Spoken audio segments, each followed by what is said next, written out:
El doctor Marcelo Morante es médico del dolor. Qué especialidad, ¿eh? Además es profesor de la Facultad de Medicina de la Universidad de La Plata. Bienvenido. Bueno, ¿Qué es la medicina del dolor? A ver, ¿cómo evitar el dolor? No, realmente hay un déficit en nuestra currícula de pregrado, no tiene esta materia, entonces la dificultad que tenemos hoy es que realmente el dolor condiciona mucho lo que es calidad de vida y las enfermedades prevalentes tienen un gran componente de dolor. Entonces nos parecía que nuestra facultad debía encontrar un área de desarrollo y el área de investigación del dolor, que es AIMED, que está a su vez avalada por un gran profesor que es el doctor Carlos Flores, que es un referente en el mundo de dolor. Y bueno, y plantear la problemática tratando que el dolor no se vea solamente como un dolor articular, sino que generar lo que se llama una visión multidimensional del dolor, el dolor espiritual, cultural, o sea, buscar otra forma de enfoque, otro paradigma para que nuestros médicos, los nuevos médicos, tengan esa visión y puedan abordarlo desde otro lugar. Sí, los médicos ahora tienen una visión más integral, me parece, ¿no? Porque cuando hay aparece una enfermedad o un dolor en alguna parte del cuerpo, preguntan qué te está pasando, ¿o no? O qué es lo que estás viviendo, o en el último tiempo que te estuvo pasando, porque en realidad es una manifestación de algo mucho más profundo, ¿no? Creo, claro, que el médico joven va a aprender a abordar todo esto desde la multidisciplina, o sea que no sentirse el médico en el centro de la discusión, ahí está el paciente y su familia, sino que lateralizarse y aprender a convivir con la meditación, con otras alternativas al dolor que son tan importantes. Sí, sí, el paciente es fundamental en su propia cura, ¿no? ¿Vos crees que también el paciente tiene una propia farmacia en su interior? Bueno, el tema que hoy venimos a discutir fundamentalmente es cómo impactaría una sustancia como la marihuana en un sistema propio que tenemos. Nuestro organismo tiene un sistema que se llama endocannabinoide, o sea que la marihuana no viene a inventar ningún efecto que no lo genere su propio organismo. Entonces, esa es la clave del análisis. Y creo que por eso que es tan importante poder abordarlo. A ver cómo es esto, a ver, ya es interesante. A ver cómo... Nuestro organismo tiene la cerradura, o sea que nuestro organismo tiene su propio sistema endocannabinoide de donde esta sustancia exógena va a actuar. O sea que la planta va a actuar sobre un sistema que es propio, o sea que tiene su propia marihuana, llamémosla así. Lo que hace la planta es magnificar el efecto, pero nuestro propio sistema tiene ligandos endógenos que se llaman anandamida, que es un endocannabinoide que va a actuar sobre un receptor propio. O sea que para... ¿Vos decís que hay componentes químicos en el organismo que se condicen con aquellos que tiene la planta? Exactamente. Lo que hace la planta es imitar a un sistema endógeno y potenciarlo. Pero no es que viene a inventar un proceso. El proceso ese ya está dentro de nuestro propio organismo. Lo que hace la planta es regularlo de forma exógena.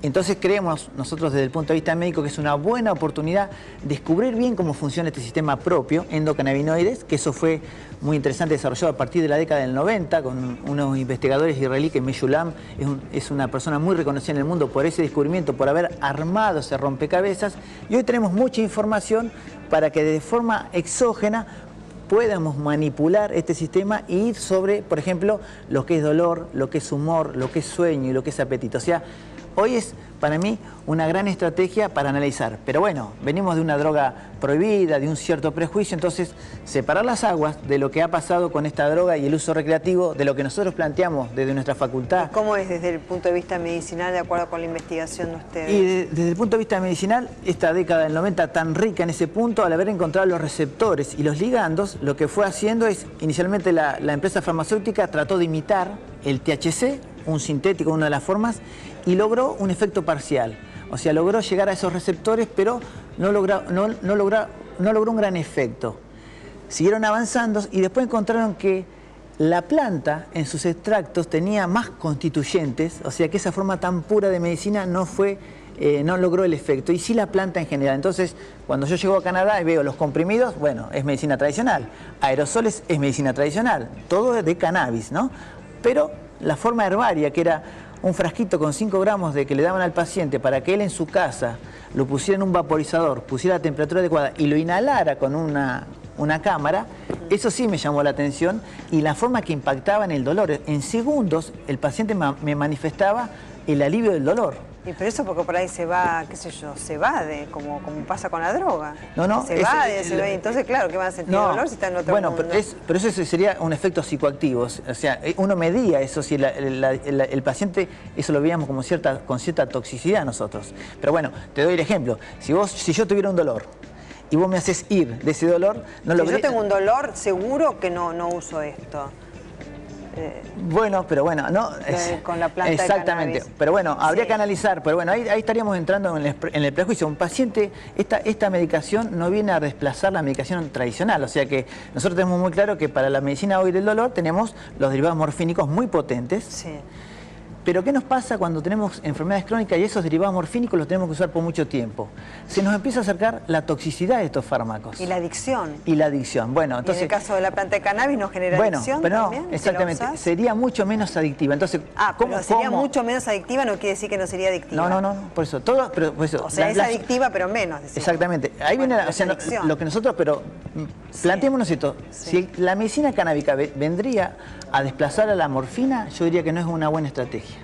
Ahora... la morfina es más fuerte todavía. Es más fuerte, pero si yo digo, ¿qué tal si la medicina de la morfina la complementamos con medicina canábica? Lograríamos menor toxicidad de ambos fármacos y lograríamos mejor estructura de calidad de vida. ¿Y por qué ir al cannabis y no ir a otra fórmula que no sea apelar a esto que es adictivo y es una droga? Pero entonces tenemos que sacar del mercado la morfina, tendríamos que sacar del mercado las benzodiazepinas.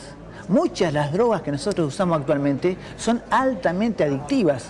Más allá que estén aprobadas socialmente y por la sociedad científica. Sí, la morfina se utiliza, no sé, vos me dirás como médico, en situaciones muy extremas, ¿no? No tan así, porque ¿qué pasó? Nuestro avance científico y médico hace que nosotros prolongamos mucho la sobrevida de los pacientes. Y en esa prolongar de la vida del paciente empezamos a ver mucha dificultad con la toxicidad de estos fármacos. Entonces, por eso digo... ¿De cuáles decís? De la morfina, exactamente. Sí. Entonces, esta ventana terapéutica que empieza a pasar cuando las estrategias tradicionales nos empiezan a mostrar una ventana de o falta de respuesta o toxicidad, es cuando se abre otra ventana. Se puede abrir la acupuntura, se puede abrir el reiki, se habla de meditación. Pero esas son alternativas. Las conozco todas esas terapias, pero son alternativas, claro. No están, digamos, no tienen un asidero científico. Claro, bueno, funciona. Bueno, pero sí. Si son alternativas, además quiere decir que van de la mano de, por ejemplo, el suministro de medicamentos por parte de los médicos, bueno, ¿no? Claro. Pero esta medicina, a partir del año 90, empieza a tener evidencia científica. Entonces empieza a ver los pacientes que tienen... Sí, esto no es nuevo, yo lo he escuchado varias veces. Exactamente. El tema. Esto no es nuevo, tiene muchos años. Pero ¿qué pasa? Hice otras notas de esto, sí. Exactamente. El vómito de la quimioterapia, o sea, la quimioterapia, esa situación tan dolorosa, bueno, los pacientes que van a la quimioterapia ayudados por la medicina canábica relatan claramente que fueron mejor, que toleran mejor los efectos, que duermen mejor, que lograron mejor apetito. Ese es un dato importante. ¿Qué diferencia hay entre ese uso medicinal y el que consume marihuana? Y es como lo mismo me estás diciendo, porque viste la gente que consume dice no, porque como que se transportan, ¿no? Sí, o sea, la planta es la misma. La planta es la misma. ¿Qué hicieron los canadienses? Y el efecto también. ¿Qué hicieron los canadienses? Puntualmente buscaron estandarizar los componentes de la planta. Entonces se tomaron el trabajo de 20 años de investigación holandesa, tomaron esa cepa. Vos viniste para contar qué bueno lo que hicimos y yo te estoy cuestionando, pero la verdad... necesario, pero es necesario porque yo creo que esto hace, y el debate es interesante porque potencia, y uno, o sea, como padre de hijos adolescentes, este tema sentado acá, uno tiene su preocupación de cómo se va a interpretar en mi hijo adolescente que su papá haya ido a Canadá, que haya analizado la marihuana como una alternativa. O sea, creo que como papá tengo la preocupación del uso recreativo, pero como médico y de ver pacientes con dolor y con pacientes que realmente condicionan mucho la calidad de vida, me debo también a mis pacientes y a decir, bueno, si la alternativa que yo le venía proponiendo no logra resolver esta situación, no debo mirar la marihuana desde el prejuicio, debo mirarla desde una herramienta científica que puede llegar a aportarme algo. Y por eso que me traslado a Canadá. Ellos ya la tenían analizada y tenían más de 40.000 pacientes tratados, o sea que no eran 4. O sea, ¿y experiencia en qué tenían? En quimioterapia y vómitos, en dolor oncológico, en desnutrición y SIDA y en el dolor de la esclerosis múltiple. Esas fueron 4 indicaciones precisas que ellos tenían y tenían los comprimidos, tenían los aerosoles y la forma herbaria. Cuando empezaron a hacer experiencias con estas patologías, vieron que mejoraba mucho la calidad de vida y se preguntaron qué pasaba con otras enfermedades como puede ser el Parkinson, la fibromialgia, o sea, el uso y el haber avanzado en la industria de cómo crear esta sustancia, cómo purificarla, cómo estandarizarla, empieza a abrir un campo diferente de que parecería ser que es una sustancia de baja toxicidad, sí, baja toxicidad con respecto a la que nosotros usamos, como puede ser la morfina, y que para mi gusto, no viene a desplazar a la morfina, sino que viene a complementarla. O sea, que nadie podría decir, bueno, Marcelo, yo voy a elegir la marihuana y no la quimioterapia, o voy a elegir la marihuana y no la morfina.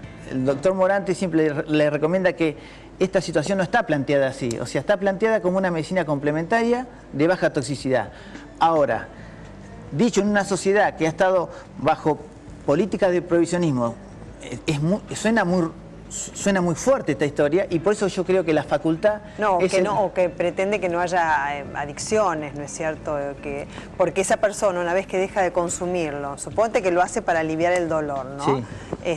Y después ya no tiene más dolor porque esa patología, suponte, desapareció, pero quizás se volvió adicta a la marihuana, al consumo de marihuana, justamente porque le sirvió como paliativo para el dolor en alguna oportunidad. Entonces estamos sacando el dolor, pero convirtiéndolo en un adicto, bueno, que pero, después de la marihuana puede llegar a pasar a ser adicto de otras drogas. Si yo tuviera enfrente aquí a alguien que tiene dolor, no sería esa respuesta del que tiene dolor. O sea que acá el derecho lo tiene el paciente puntualmente, a buscar cuál es la herramienta. Una mamá que tiene un nenito que convulsiva 50 veces por día.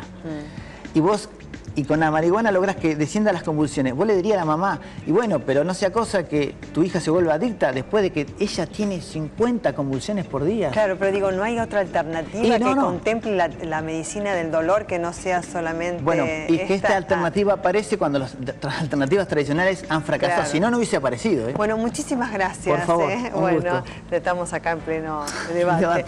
Bueno,